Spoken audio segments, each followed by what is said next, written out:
नमस्कार, बहुत स्वागत है आपका। मैं हूं आपके साथ सुमित शर्मा और बुलेटिन में हम सबसे पहले बात करेंगे राजधानी रायपुर में नाबालिग से हुए गैंग रेप की, जिसको लेकर छत्तीसगढ़ के डिप्टी सीएम टीएस सिंहदेव ने ही सवाल उठा दिए हैं।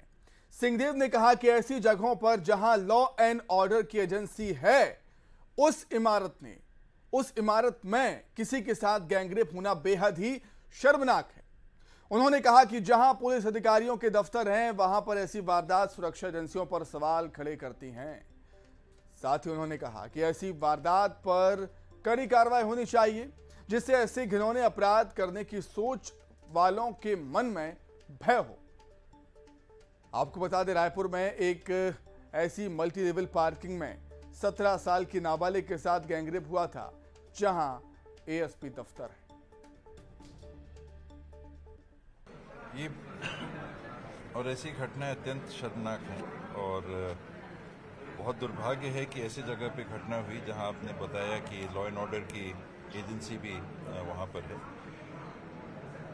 लोगों में इतना हिम्मत, ऐसा हौसला होना ही नहीं चाहिए, एक तो ऐसा दुष्कर्म करने का और फिर ऐसे स्थान पे करने का, और कड़ी से कड़ी कार्रवाई इसका विकल्प है।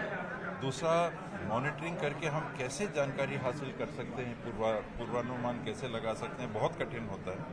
लेकिन ऐसे जगहों पे तो कम से कम ये कभी नहीं होना चाहिए। ये और ऐसी घटनाएं अत्यंत शर्मनाक हैं और बहुत दुर्भाग्य है कि ऐसी जगह पे घटना हुई जहां आपने बताया कि लॉ एंड ऑर्डर की एजेंसी भी। इधर रायपुर गैंगरेप पर पूर्व मंत्री राजेश मूणत ने ट्वीट कर कहा कि राजधानी में अब बेटियां सुरक्षित नहीं हैं। कभी चाकूबाजी तो कभी लूट, इन वारदातों से प्रदेश अशांत हो गया है।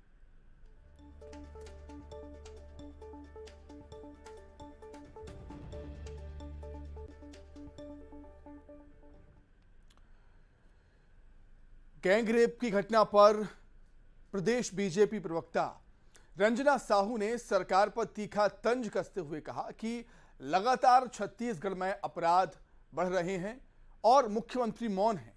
कभी कांग्रेस के नेता और खुद प्रियंका गांधी कहती थी, लड़की हूं, लड़ सकती हूं, लेकिन छत्तीसगढ़ में जो हालात हैं उसे देखकर अब सब मौन हैं।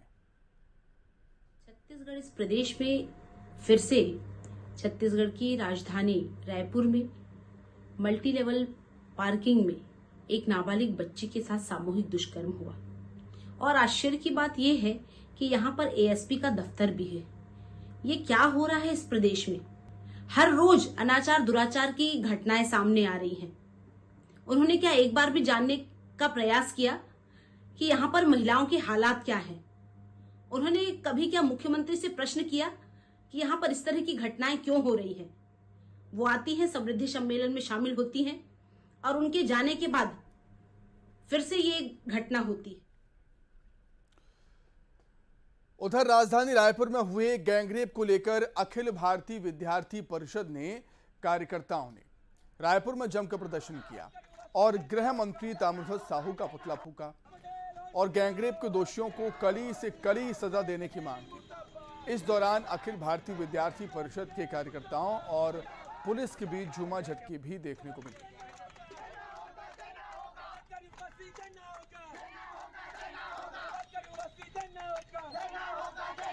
इस तरीके से नए हर जगह बलात्कार हो रहे हैं। इससे ये साफ साबित होता है कि कहीं ना कहीं कांग्रेस सरकार बलात्कारियों को संरक्षण दे रही है और जो बलात्कारी हैं, जो अपराधी हैं, वो लोगों का प्रशासन से भय हो गया है और अब वो कानून व्यवस्था। तो जिस तरीके से महिलाओं से अपराध की घटनाएं प्रदेश में बढ़ रही हैं, उससे प्रदेश की सरकार पर सवाल तो उठ ही रहे हैं, कानून व्यवस्था पर सवाल उठ रहे हैं, पुलिस की कार्यशैली पर सवाल उठ रहे हैं। कुछ दिन पहले हसौद थाना क्षेत्र के अंतर्गत भी गैंगरेप हुआ था, उसके बाद जशपुर में भी गैंगरेप हुआ था और अब राजधानी रायपुर शर्मसार हुई है। रायपुर में एक मल्टी लेवल पार्किंग में ही गैंगरेप की वारदात हो जाती है और हैरान कर देने वाली बात यह है कि वहां पर एएसपी का ऑफिस होता है। अखिल भारतीय विद्यार्थी परिषद का प्रदर्शन इसी घटना को लेकर था।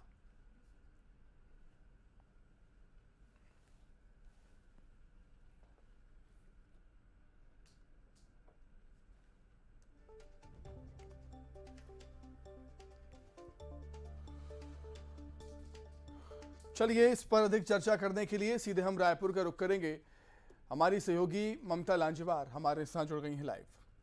ममता, जिस तरीके से प्रदेश में महिला अपराधों की संख्या लगातार बढ़ती ही जा रही है, उससे प्रदेश की सरकार पर सवाल तो उठेंगे ही, कानून व्यवस्था पर भी सवाल उठ ही रहे हैं। लगातार हम देख रहे हैं, चाहे वो हसौद थाना क्षेत्र की बात हो, जशपुर की बात हो या रायपुर की बात हो। लेकिन डिप्टी सीएम टीएस सिंहदेव ने इस बात को माना है कि जो घटना हुई है शर्मनाक है, दुखद है और सवाल तो खड़े होंगे ही, उन्होंने ये माना भी है। ममता, बिल्कुल, देखिए डिप्टी सीएम टीएस सिंहदेव ने कहा कि जहां पर लॉ एंड ऑर्डर की एजेंसी है, यानी कि एएसपी का दफ्तर है और उसके नीचे इस तरह की घटना होती है तो जाहिर तौर पे सवाल तो उठते ही हैं। और दूसरी बात ये कहा कि इस तरह की घटनाएं जो है वो कहीं ना कहीं शर्मसार करती हैं और उन्होंने ये भी कहा कि इस पर कड़ी कार्रवाई होनी चाहिए। दूसरी तरफ अगर हम बात करें तो लॉ एंड ऑर्डर की स्थिति अगर आप राजधानी रायपुर की बात करेंगे तो ये सवाल तो उठते ही हैं, क्योंकि 20 दिनों के भीतर ये दूसरी बड़ी गैंगरेप की घटना हुई है। मंदिर हसौद में घटना हुई थी राखी के दिन और उसके बाद में यहाँ पर 19 सितंबर को ये घटना हुई है। दोनों ही घटनाओं को अगर हम देखें तो जिस दौरान ये घटनाएं हुई हैं उस दौरान वीवीआईपी मूवमेंट था, यानी कि उस समय में पुलिस जो है वो अतिरिक्त रूप से सतर्क रहती है और ऐसे में आप देखेंगे कि इस तरह की जो है वो घटना होती है जिसने पूरे न केवल राजधानी रायपुर को बल्कि पूरे छत्तीसगढ़ को भी एक तरह से शर्मसार किया है। मल्टी लेवल पार्किंग है जो शहर का हृदय स्थल है, जयस्तंभ चौक, जहां पर दिन रात जो है ट्रैफिक का आना जाना रहता है। एडिशनल एसपी का दफ्तर ऊपर है, पार्किंग में कई पुलिस वालों की गाड़ियां पार्क होती हैं। ऊपर से नीचे जब पुलिस वाले ड्यूटी के लिए आते हैं तो उनका आना जाना रहता है। एक बात। दूसरी बात अगर हम बात करें तो जिन लोगों को पार्किंग का ठेका दिया गया है उन्हीं में से जिसको पार्किंग का ठेका दिया गया है, थोड़े दिनों पहले आबकारी वाले उसको उठाकर ले गए, वो जेल में है। तो इन लोगों का जो रिकॉर्ड है, ट्रैक रिकॉर्ड की अगर हम बात करें तो इनका ट्रैक रिकॉर्ड पहले से खराब है। सवाल नगर निगम पर भी उठता है, सवाल पुलिस पर भी उठता है कि वो जो है ऐसे लोगों को कैसे, उनके पास सारे रिकॉर्ड रहते तो उन्होंने सवाल भी क्यों नहीं उठाया। तीसरी बात की अगर हम बात करें तो लगातार जशपुर की भी अगर हम बात करें तो लगातार प्रदेश में अलग अलग तरीके से इस तरह से रेप की घटनाएं आ रही हैं। संवेदनशीलता कहां पर है और कड़ाई जिस तरह की होनी चाहिए उस तरह की नहीं हो रही है। एसपी पर भी सवाल उठते हैं, पुलिस अधिकारी जो तमाम जिम्मेदार लोग हैं उन पर भी सवाल उठते हैं। ये जरूर है कि जब इस तरह की घटनाएं होती हैं, अपराधी पकड़ लिए जाते हैं तो ये कहीं पर ये नहीं है ना कि अपराधी पकड़ लिए गए, घटनाओं को तो अंजाम दे दिया जाता है और जिन्होंने भुगता है आप उनकी पीड़ा का अंदाजा लगाइए। ये जो लड़की है, ये जो लड़के हैं जिन्होंने इस घटना को अंजाम दिया, उनकी हिम्मत आप देखिए कि वो उनको लेकर अगर बताया जा रहा है कि वो लगातार शराबखोरी करके वहां पर पार्किंग में बैठते थे और जाहिर तौर पर पुलिस वाले भी जब पार्किंग के लिए आते होंगे तो उनको तो ये पता ही होगा, एडिशनल एसपी के दफ्तर में जो लोग काम करते हैं, कि नीचे जो लोग हैं वो किस तरह के हैं। अगर अपने ही बिल्डिंग के नीचे काम करने वालों, निराशाजनक बात यह है कि मंत्री दुख जाहिर करते हैं, उन्हें ये समझना होगा कि दुख जाहिर करने से बात नहीं बनेगी, अपराधियों में कानून का खौफ हो, ऐसा कुछ करना होगा। बहुत धन्यवाद ममता, जुड़ने के लिए, तमाम बातचीत के लिए आपका बहुत शुक्रिया। अब आगे बढ़ते हैं। छत्तीसगढ़ में नेता प्रतिपक्ष नारायण चंदेल के बेटे पलाश चंदेल को बिलासपुर हाईकोर्ट से बड़ी राहत मिल गई है। हाईकोर्ट ने पलाश पर लगे रेप के आरोपों को खारिज कर दिया, साथ ही उन पर लगे SC/ST एक्ट समेत तमाम दूसरे आरोपों को भी खारिज कर दिया है। जांच रिपोर्ट पढ़ने के बाद हाईकोर्ट ने माना है कि पलाश चंदेल पर कोई अपराध नहीं बनता। जस्टिस राकेश मोहन पांडे की बेंच ने यह फैसला सुनाया। आपको बता दें कि पलाश चंदेल पर आदिवासी महिला ने दुष्कर्म का आरोप लगाया था और इस मामले में 23 अगस्त को सुनवाई पूरी हो गई थी और कोर्ट ने इस मामले में आज फैसला सुनाया है।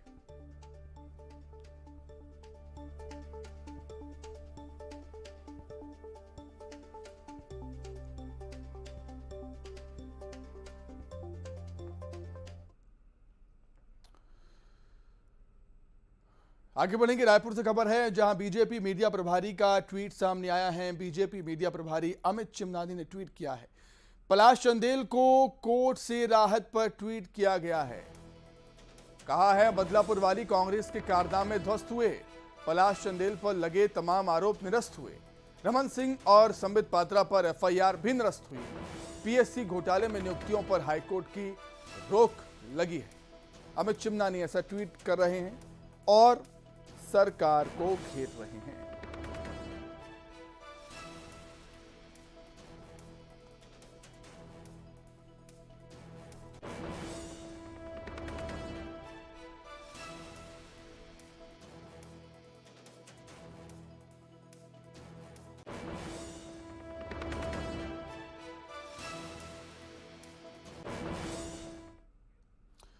चलिए आगे बढ़ेंगे, बात करते हैं छत्तीसगढ़ में शुरू हुई सत्ता की दौड़ की, जिसको लेकर पिछली बार सत्ता से बेदखल हुई बीजेपी ने इस बार वापसी के लिए अपनी पूरी ताकत झोंक दी है।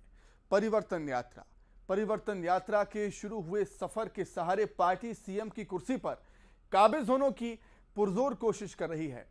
पार्टी की 2 जगहों से शुरू हुई परिवर्तन यात्रा जारी है, जिसमें ना पार्टी के तमाम आला नेता शामिल हो रहे हैं, बल्कि पूरे प्रदेश में घूम घूम कर अपने पक्ष में माहौल बनाने में जुटे हुए भी हैं। प्रदेश बीजेपी को इस अभियान में केंद्रीय नेताओं के साथ दूसरे प्रदेश के दिग्गज बीजेपी नेताओं का भी साथ मिल रहा है।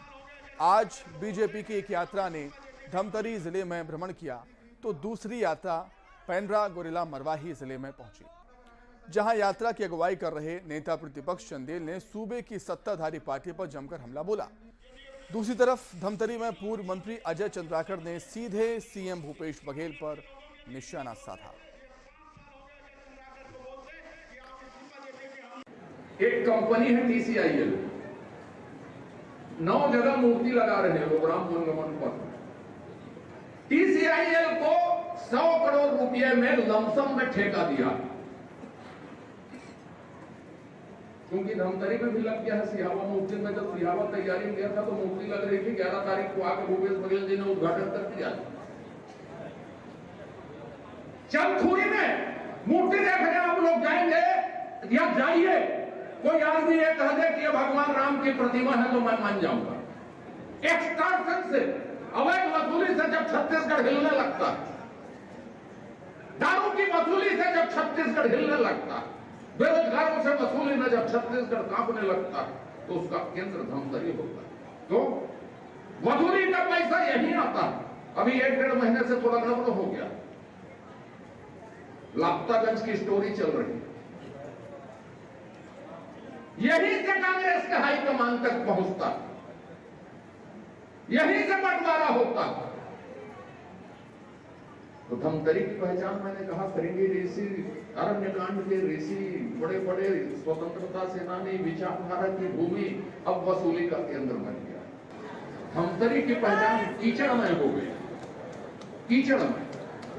मैं धमतरी के बारे में विधानसभा में कहा था, बारिश का जब सेशन हुआ, फोकट में थरहा ले लीजिए रामध्वज जी, आपकी चलती वलती तो है नहीं, आप हमारे छत्तीसगढ़ के माटी पुत्र हैं, लेकिन आपकी चलती नहीं। हम लोग थरहा फोकट में दे देंगे आपको, लियारी खरेंगा रोड में, गुजरा रोड में, धमतरी शहर की सड़कों में रोका लगा।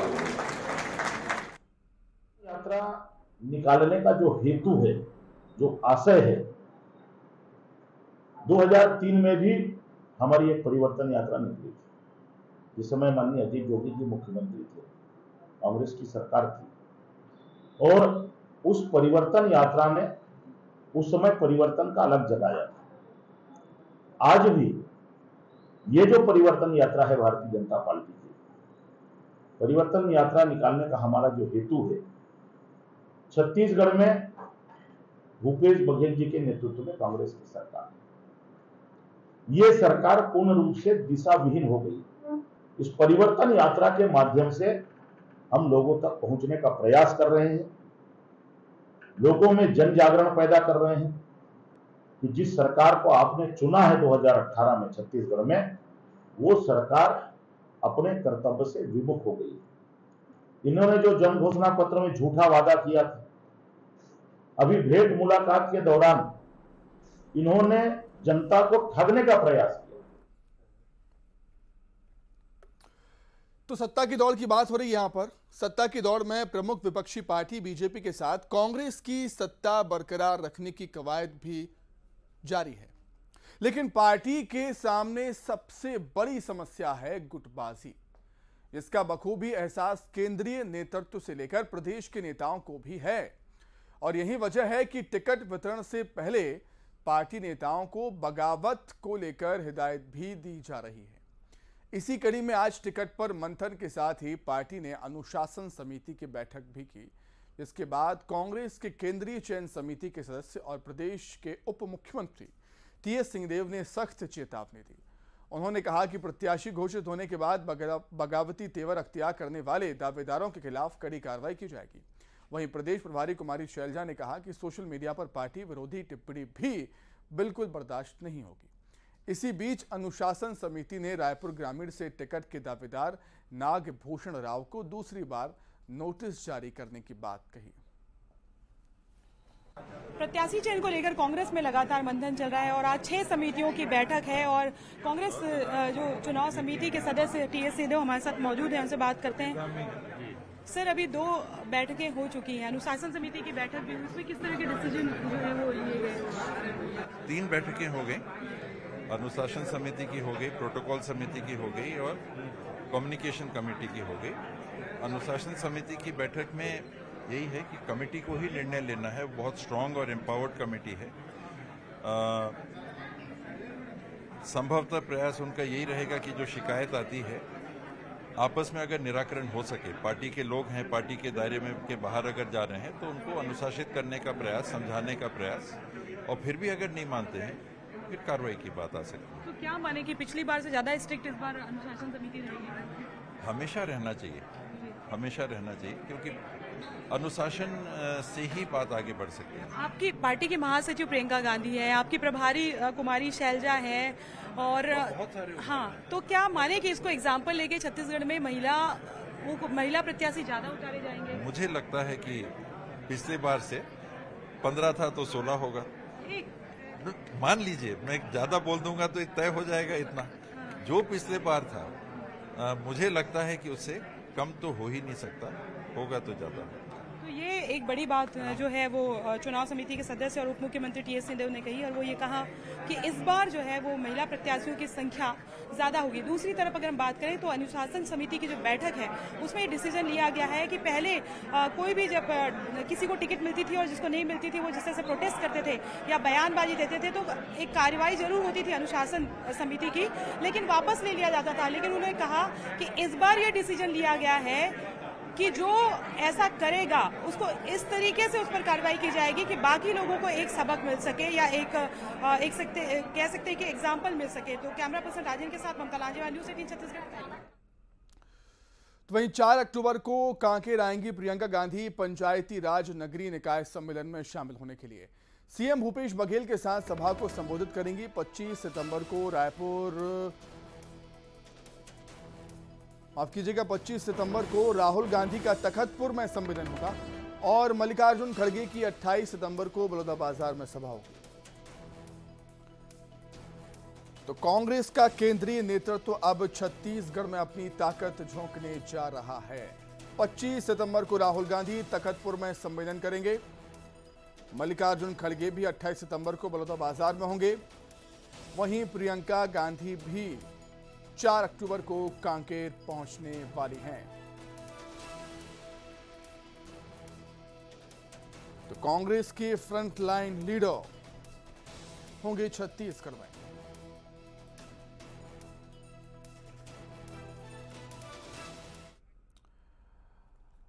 और आइए अब देखेंगे 25 सेकंड में खबरें। छत्तीसगढ़ कांग्रेस का प्रत्याशी घोषित होने से पहले दावेदारों को हिदायत। टिकट नहीं मिलने से नाराज दावेदारों की बगावत पर होगी कड़ी कार्रवाई। पलाश चंदेल को हाईकोर्ट से राहत। नेता प्रतिपक्ष के बेटे पलाश चंदेल को हाईकोर्ट से बड़ी राहत। दुष्कर्म SC/ST एक्ट समेत कई आरोपों को हाईकोर्ट ने किया खारिज। गैंगरेप मामले पर बीजेपी प्रवक्ता रंजना साहू ने कसा तंज। कहा छत्तीसगढ़ में लगातार अपराध बढ़ रहे हैं। रायपुर में गैंगरेप पर पूर्व मंत्री राजेश मूणत ने किया ट्वीट। लिखा राजधानी में अब बेटियां सुरक्षित नहीं। पेंड्रा पहुंची बीजेपी की परिवर्तन यात्रा। कार्यकर्ताओं ने किया जोरदार स्वागत। नारायण चंदेल बोले 2003 में भी हमने निकाली थी परिवर्तन यात्रा। युवक को पिस्तौल दिखाकर धमकाना पड़ा महंगा। राजनांदगांव पुलिस ने किया गिरफ्तार। आरोपी के पास से देसी पिस्टल और एक जिंदा कारतूस भी बरामद। गरियाबंद में बेटे की हत्या की सुपारी देने वाला पिता गिरफ्तार। बेटे की दूसरी शादी से नाराज था पिता। इसी के साथ ही फिलहाल इस बुलेटिन में इतना ही। खबरें लगातार जारी है। नमस्कार।